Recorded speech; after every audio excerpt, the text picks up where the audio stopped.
setting up a new administration. Now of course, as the territories expanded, there was a need to set up new administrative systems. Now let's have a look at the administration of Warren Hastings and what he proposed. Warren Hastings, he divided the British territories into small administrative units which are known as presidencies. So if you are asked what are presidencies, these are small units controlled by Britishers.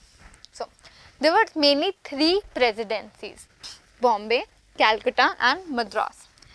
Each presidency was ruled by a governor. The supreme head was the Governor General. Okay, and they were further divided into districts. So of course, if you have 3 presidencies like we have states today, and these presidencies then were further divided into districts and towns and cities.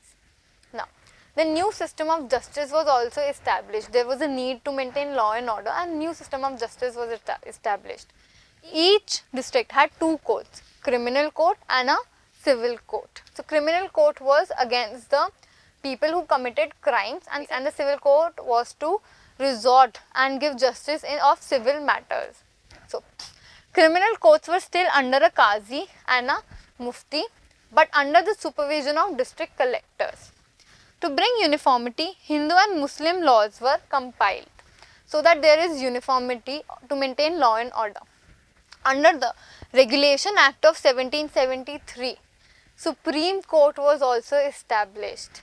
So Supreme Court was the place where all the orders, court and law and order was maintained. So the principal figure was the collector, who collected revenue and maintained law and order in the presidency and provinces.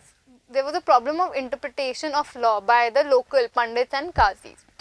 A major problem was that Brahmin Pandits gave different interpretations of local laws based on different schools of Dharmastra. So, to bring uniformity, in 1775, 11 Pandits were asked to compile a digest of Hindu laws. So, the Hindu law book was made, which is even followed now.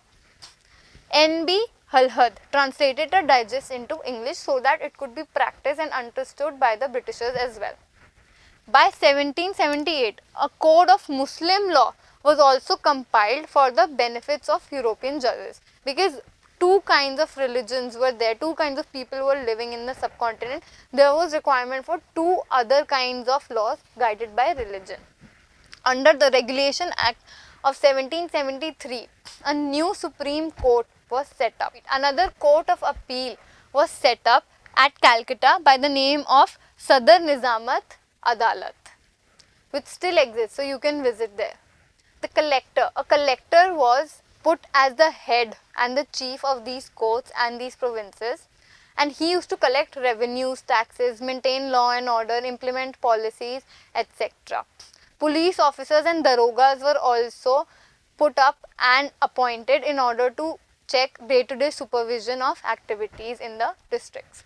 His office, the collectorate, the office of collector was known as the collectorate. It became the new center of power and the patronage that steadily replaced other authorities in the cities. So here is an image of one such collectorate. Later on, Warren Hastings, he was impeached. So here is an extract by Edmund Burke's eloquent speech during the impeachment of Warren Hastings. So, I impeach him in the name of people of India, whose rights he has trodden under his foot and whose country he has turned into a desert.